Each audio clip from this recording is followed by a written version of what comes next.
By noon, half of Greyhaven had decided that They Selka say she Marr killed had him. murdered her husband. Look at her, By she doesn't one, even they had care. decided what poison she had used. By two, someone I had heard it was remembered seeing her foxglove. buy foxglove. Pure poison. Elias From the Thorne orc knew woman. the last part was true because he had sold it to her himself.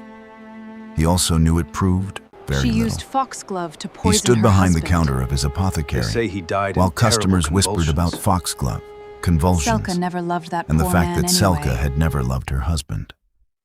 They say many things before lunch, Elias said. The bell above his door rang. Everyone stopped talking. Selka stood outside. She was an orc woman in her early 30s, tall and lean, with dark moss-green skin, small lower tusks, and black hair tied in a low braid. Her charcoal dress was plain. Her brown coat was still damp from the morning mist. There was dried blood on one cuff. The customers left quickly. Selka entered. Elias had seen her perhaps a dozen times in 3 years. Fever bark, linseed oil, a poultice for a farmhand's wrist, foxglove for the mare. She had never looked uncertain. She did now. My husband is dead. I heard. They think I poisoned him. I heard that too. Her dark eyes lifted. You sell poison. I sell medicine. Quantity decides the rest. I need you to come to the house. Elias reached beneath the counter for his medical case. Selka blinked. If you believe them, say so. I'm getting my coat. Outside, Greyhaven watched them walk north together. People will talk, Selka said. They're already talking. That doesn't trouble you? Usually. Today I'm busy. She looked at him once and kept walking. Oren Marr lay on the dining room floor beneath a sheet. Constable Heron stood near the hearth. You shouldn't be here, Thorne. Selka asked me. She is part of an inquiry. Selka removed her coat. It is my house. Heron looked uncomfortable. Useful. Elias set down his case. What happened? Breakfast. Marr drank tea, ate bread, said his mouth tasted metallic. Then vomiting, stomach pain, weakness in the legs, difficulty breathing. Dead within the hour. Pulse? Heron frowned. 132, Selka said. Both men turned. I spent 6 years as a field nurse before I married. Elias looked at her differently. Foxglove usually slows the heart before it becomes irregular, he said. This sounds wrong. Heron folded his arms. Wrong how?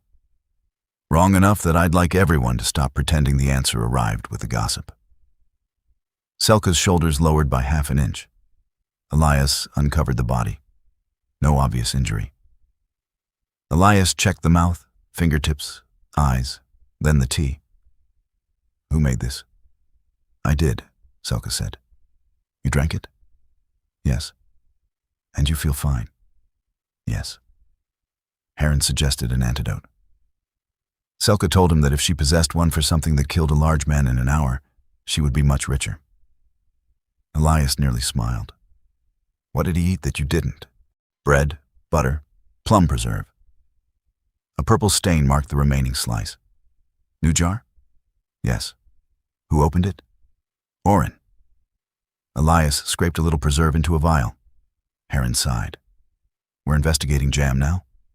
Preserve. Important difference? Today there may be.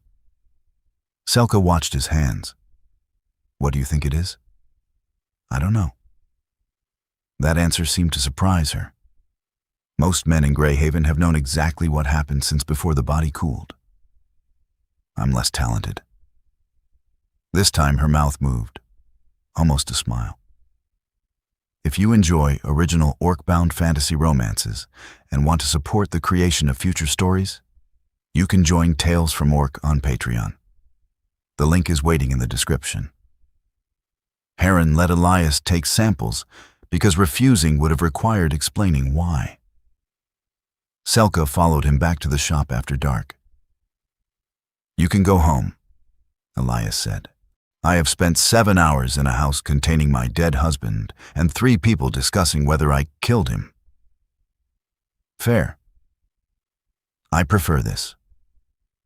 She removed her coat and stood beside his work table. Elias lit 2 lamps while Selka studied the crowded shelves. You keep poor labels. I know what everything is. That is what people say before someone dies. He looked at her. She looked back. Then he moved the unlabeled bottle she was staring at. Better? No. He wrote alcohol on a scrap of paper and tied it around the neck. That is insulting. You started it. For the first time that day, Selka laughed. Brief, rough, unexpected. Elias liked the sound immediately. They worked until midnight. The preserve contained something mineral, not foxglove, not hemlock. Elias heated a small sample over a spirit flame. Selka leaned beside him. Too close for people who barely knew each other. Neither moved. Again, she said. I've done it 3 times. You changed the heat on the second. He looked at her. You really were a nurse. I told you. Her shoulder touched his. The sample darkened. A faint garlic-like odor rose. Elias extinguished the flame. Selka saw his face. What? Arsenic. She went still. You're certain? Not enough for court, enough to stop looking at foxglove. Oren used arsenic at the tannery. He owned one? Half. Who had access? Too many people. Who made the preserve? Selka's expression changed. Oren's sister. They went to the tannery the next morning. Selka was already at the gate when Elias caught up. You walk quickly. You talk slowly. I was putting on my boots. You should improve. The gate was locked. Selka looked at the fence. No, Elias said. I said nothing. You were about to climb. I was deciding. Decide no. Her eyes flashed. Then she smiled. They waited for the foreman. The record showed a quantity of white arsenic missing 6 weeks earlier. Not much. Enough. Oren checked those stores personally, Selka said. You didn't like him. The words escaped before Elias approved them. She kept walking. No. They followed the river path back toward town. We lived separately inside the same house for 14 months, she said. That sounds difficult. It was convenient. That sounds worse. She glanced at him. Oren wanted my family's grazing land. I wanted his name attached to a loan for my brother's farm. We married because both arrangements were useful. Romantic. We were practical. And then? He wanted the land transferred permanently. You refused. Yes. Publicly? Yes. Elias understood why the town had found its story so quickly. Did he ever hurt you? Selka stopped. The river moved beside them. Once, she said. Elias wished he had not asked in the exact second he also knew he needed the answer. He grabbed my throat. I broke 2 of his fingers. His hands closed. Selka noticed. That reaction is why I did not tell people. I haven't done anything. You want to? Yes. At least you're honest. He didn't do it again? No. She touched the side of her throat. Elias's eyes followed. You can stop looking at my neck. I was checking for scars. There are none. I noticed. She caught him still looking. Something shifted. Apothecary. Yes? You're staring. Apparently. Her mouth curved. That evening, someone broke into his shop. Elias discovered the rear window open and a stranger searching the poison cabinet. The man turned. Elias threw the nearest thing, a jar of dried mint. It shattered against the wall.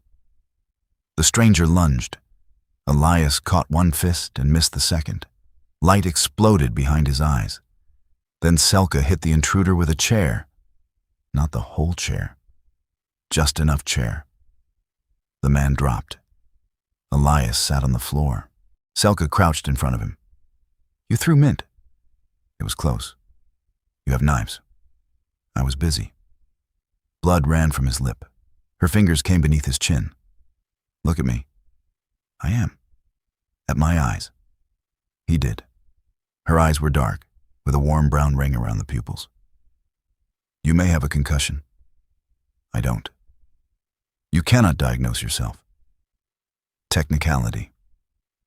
Her thumb touched the corner of his mouth. Everything in him stopped arguing. Selka noticed. Her hand remained there.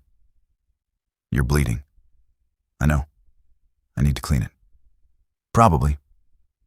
Neither moved. Her gaze dropped to his mouth. The unconscious man groaned. Selka closed her eyes. Elias laughed and regretted it. Do not. I said nothing.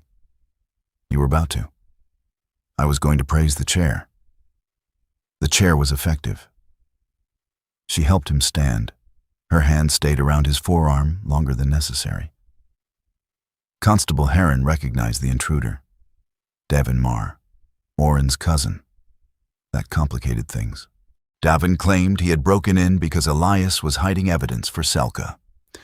Nobody believed him, especially after Heron found 2 tannery invoices inside his coat.